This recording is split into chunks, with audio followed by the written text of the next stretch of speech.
Shooting USA is brought to you by SnapSafe and their full line of premium vault doors. Use code SUSA15 to save 15% at snapsafe.com. Through the wonderful, mysterious, magical world of modern technology, we're able to do an interview while the one and only Hunter Constantine is driving through Arizona, making it happen. Hunter, welcome to the Shooting USA podcast / videocast. Thank you so much, John. I appreciate you having me here. Super excited. And as you know, I reached out after talking with Jacob Hetherington, the winner of the Belt Bounty 84 Corvette from RaceGun Nationals. I want to amplify that bandwidth because I am so incredibly impressed with your sense of essentially guerrilla marketing. Tell me where the idea came from. Mainly, the first thing, we just wanted to have fun. I just wanted to have fun. We were talking about it. I was talking to some people who have been in USPSA for decades since it started, and just kind of asking around, has anyone given away a car? Like, what's the biggest prize you've seen at a match? And came to the conclusion that not a single company or person has ever given away a car in USPSA history. And Belt is here to make some history. And so I was like, we got to be the first ones to do it. And then it came to what type of car is it going to be? Like, people wanted to do like a little K truck, those little Korean miniature pickup truck things, and I'm like, it's funny, it's quirky, it's cool, but like, are people really going to use it? Maybe, maybe not. I don't know. And then it was like, do we do a nice car? And I was like, well, what do we want to spend? And then we settled. The 80s muscle cars are where it is at. They're hot right now. My feed is flooded with memes of the old Camaros, Trans Ams, Corvettes. And then we started the search. And we started the search like in the summer. We looked at a few of them, and then we found that red one down in Bisbee, Arizona. And the lady who had it, her name's Linda. She had it for like 15, 20 years, something like that. I mean, like, beautiful paint, inside restored, everything like that. It was the cleanest one we could find. It was a good price, and we just pulled the trigger on it. I mean, there wasn't even that much thinking on it or that much planning. It was just like, I want to give away a car, find the car, buy the car. Okay, how are we going to give this away? And then we're like, RaceGun Nationals, let's give away the race car. And then it just kind of all formed into one thing. But like, we just wanted to have some excitement and have some fun. And I also wanted to drive a Corvette for a few months because I've never had a V8 car coupe before, So I was like, let's get a sports car. Let's get a Corvette. I'm going to have fun with it. We drove it around. I took it to some like local matches and some things in the area, revving the engine up, getting people hyped up. People love it. And then right before the match, we got the graphics put on it and took it all the way up to Utah. We trailered it up there. And so everybody got to see it at the match, things like that. Then shipped it over to Jacob for him winning high concealed carry at RaceGun Nationals, pretty much. Absolutely amazing.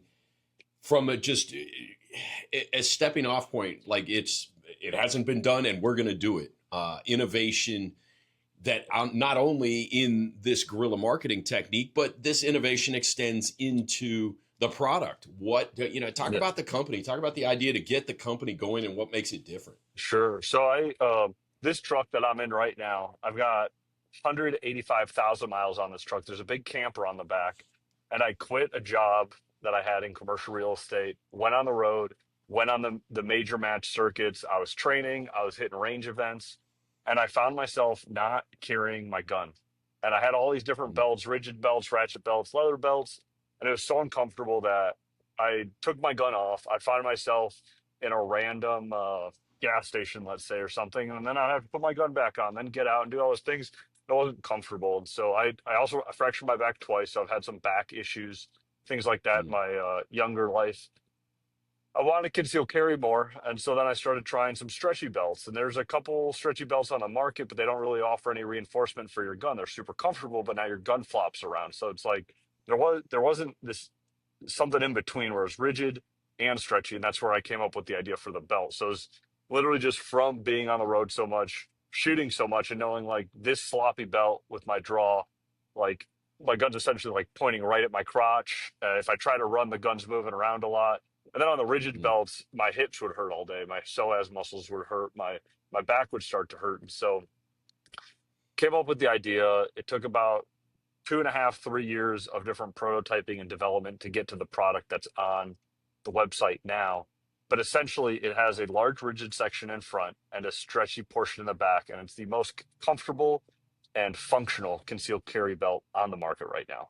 And I've tried everything. I've spent thousands of dollars on belts previously before making this belt. And then, I was talking to a couple different manufacturers about it and getting that off the ground. And I was like, I'm just going to do 100 of them. That's what I could afford at the time. And I Mhm. was like, I guess I'll make a website and I guess we'll put them up and we'll get into it. But I essentially made the belt for me first because I just wanted a more comfortable belt. I wanted what I thought would be like the perfect belt. And then I put it up on the site, and a lot of friends just supported me off the bat, being like, "Hey, Hunter's releasing a product. We like Hunter. We'll buy his product." And then a couple weeks go by after the first 100 got sent out, and people are like, "Hey, man, this thing's actually really good."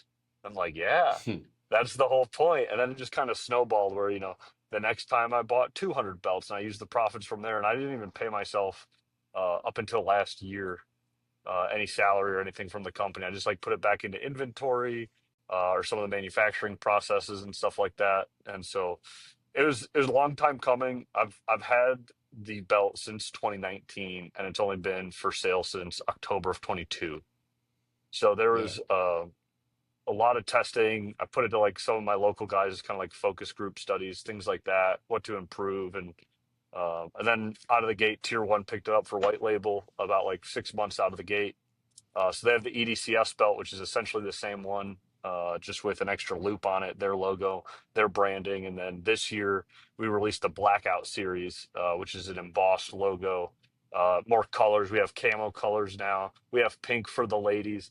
But the best thing about the belt is you can wear it with anything you have. So if you have normal pants, great. Use your belt loops. You're good to go. If you're wearing athletic shorts, or females, if you're in leggings or a dress, you can simply cinch it around your waist, and there's still a Mhm. rigid area for your gun, and it'll stay in place. And so like Reno May shot area 2 in Hoochie Daddy shorts, and he ended up actually getting talked to because technically the belt wasn't attached to his shorts.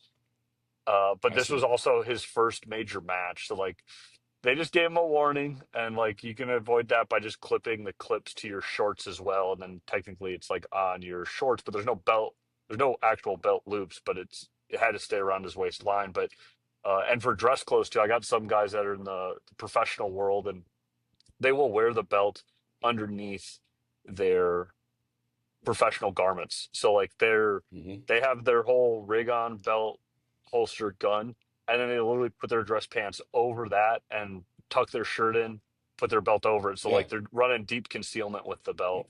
And then we've got some other it's expanded to like military law enforcement, federal agents, things like that, where they're finding creative ways of using the belt as well. So it's spreading pretty fast, and the comfort just speaks numbers because a lot of people like don't know what they're missing until they try the belt, and they have no idea that you know this level of comfort with carrying is available. Where like I can bend down and tie my shoes, and like that is a running joke in the appendix concealed carry community. It's like, hey, you got this big gun. It's Sure. like, but you can't bend down and tie your shoes. You can't pick up someone off the ground. But since the belt moves and forms to your body, it allows you to have movement and allows you to bend down.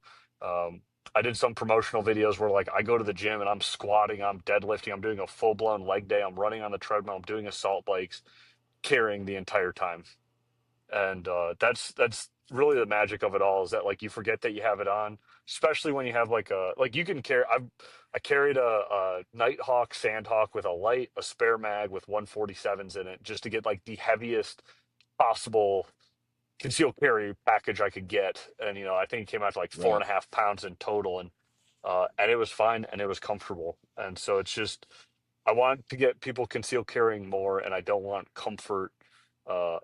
discomfort to be a barrier for them to conceal carry. So we just wanted to create something that was um, comfortable, easy to use, and friendly for everybody.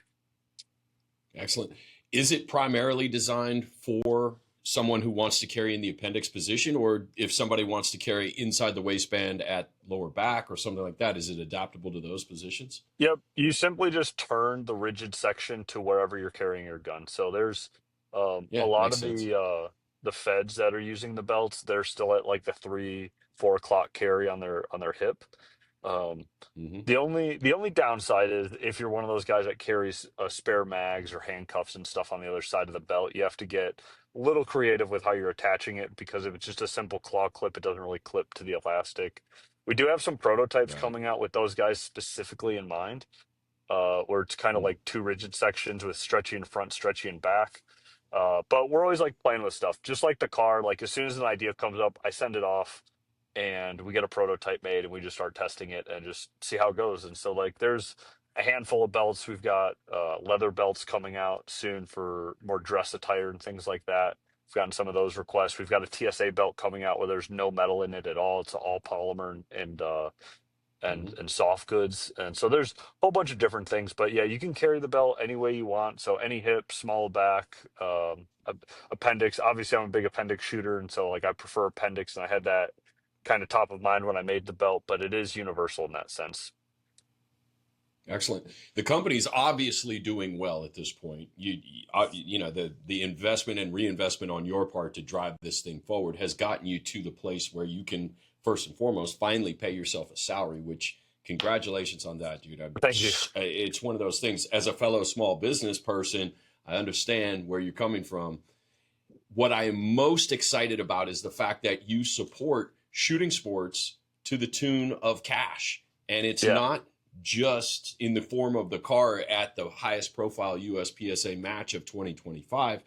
You know, I hear back from Jacob that at Area 2, you gave away 10 grand in cash. Yep. Yep. And then I look back to Ultimate Hunter Invitational, Walt and Austin Pruse event where we were, and the banners didn't make it, but Austin made some banners for you. You supported them with cash. I mean, Yeah. you truly are walking the walk when it comes to supporting the community that has supported your business, and I can't applaud that more.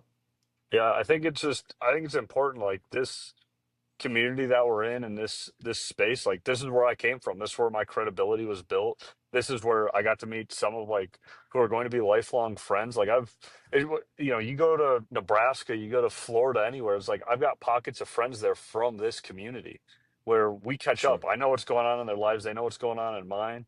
And like I have a couch to crash on if I want to crash on a couch. Although if I sleep wrong now, my neck hurts, so I'll probably just go wherever the bed is and a nice pillow. But I was a shooter, and I still am a shooter. And the one thing I'm always thought was like, man, like it'd be great to get paid to come shoot these matches.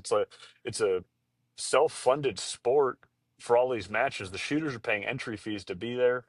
And, I look at any other sport, and we're in a very small niche with competition shooting, but I was like, why aren't shooters getting paid? And so like I created a situation where I'm in a place that I can have some control over that. And that was one of my main initiatives. Like I wanted to get shooters paid. I wanted to give them cash, and I wanted to spread it out. It's not just USPSA, but PCSL, um, Austin Waltz hunting match.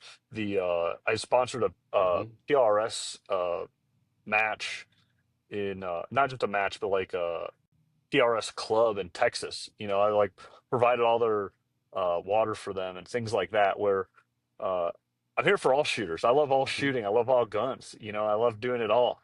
And it's not just one little thing, but getting shooters paid is awesome. Like I was looking at uh, Factory Gun Nationals. Someone works for almost a decade to get a national title. They get to take a picture with a trophy. They don't get to take home that day. They pull a gun cert off the table for, let's say it's 2 grand for like one of the top prizes.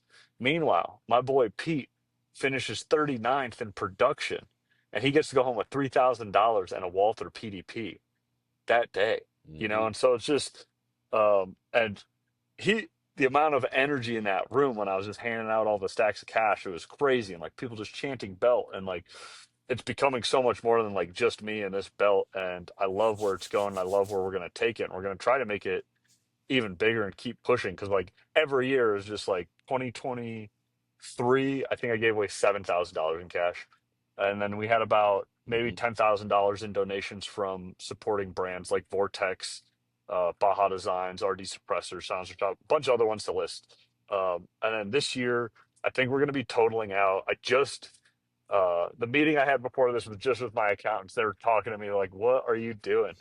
But I was like, "Hey, we got it, and it's advertising, and I'm trying to pay the people that helped me get to where I am today. So, you guys just figure out what that means for you guys, you know." But we're looking at like about $62,000 in cash total donations for competition shooters, and then about another $50,000 from supporting brands, and then about $9,000 in vehicles. So overall, it's about Unbelievable. $120,000 for 2025, and I'm looking towards next year to figure out what that's even going to look like too. Because like as the company grows, it's going to directly grow the belt bounty, which is what we're calling the whole um, Yes. payment program, competition, pay to play, shoot fast, get cash, whatever you want to call it, but it's the belt bounty. And so as the business grows, I'm going to keep growing the bounty. It might start looking a little bit more official. I'm still doing this off the hip, like Google Forms, getting people's information, and like I'm on practice score myself, like adding people's names and doing it. But it's authentic, it's grassroots, and my main thing is like we're just getting shooters paid. And we even had a I public love it. belt bounty for the YouTube channel that we just filmed this last Saturday. I flew two random subscribers out to Tucson, and they got to compete head to head for cash. So now I'm kind of looking more into like the social media side of it, where it's not just the competition boys. 'Cause that's like the number one comments I got on YouTube is like, "Oh man, like Right. I couldn't shoot nationals. Why? You know, I'd love an opportunity." So we created an opportunity, and like Mr. Beast style, we flew them out. They went head to head on different drills, and they got paid. And those boys, it was like total like $3,200 to those guys. And so it's super fun, and I'm very blessed to be in a position to be able to do this for people. And I it's fun. It's more so than anything. Like I want to bring that fun aspect back to the shooting sports. Looking back on like the '80s, '90s, early 2000s matches, like they looked crazy. They're jumping over logs. They're hot holstering. They're hanging off of walls on ropes. They set up full cities, and like everyone's smiling, having fun. And I feel like the competition world veered into like this very serious place the last couple of years where everybody is high stress. But the other thing is that there's better shooters than there ever has been. There's more skill in the sport than there ever has been. People are shooting better than anybody else in the history of shooting sports. So it's not just going to the match and having like, let's like, you look at guys like Perrin, like that era of shooters. They go to a match. There's maybe three or four people that can beat them. You go to Hmm. race gun nationals. I don't know how many grand or race gun or factory gun nationals with the carry out, because I think there was like 110 grandmasters shooting the match, or 60 grandmasters, 110 master class shooters. That's 170 people that could potentially take the match. You know, Right. so the field is much bigger now. Agreed. And we had some of that happen at Factory Gun this time with Adam Grimm Yep, coming in as a legit dark horse. I love It's an it. exciting time to be a part of it. Having seen it evolve into where it is now, and looking forward to seeing it going into the future, and at the same time learning about the things that you're doing. I can't praise it enough, man. I'm super stoked on it. I'm a customer and I'm a fan. Thanks again Oh, for the thank you, time. man. I appreciate it. And just to comment on that too, when I first started out, I was watching Shooting USA videos, Haha. getting the bead on the content, getting the bead on the top shooters and everything like that. So I am also a fan, and I have been watching, and it's an honor to be here. So thanks for having me. Massive compliments. Thanks again. Drive safe. Pay attention to the road. Thanks for the interview. Absolutely. Well, that's obviously not what we were looking for. The magic and wonder of modern technology kind of bit us in the butt. At the end of the day, the audio still came through, so all is and was not lost. Support Hunter Constantine belts, the belt program, the belt bounty, all of that, revitalizing, bringing eyes to the shooting sports. I want to raise everybody up that's doing it, and that's exciting stuff.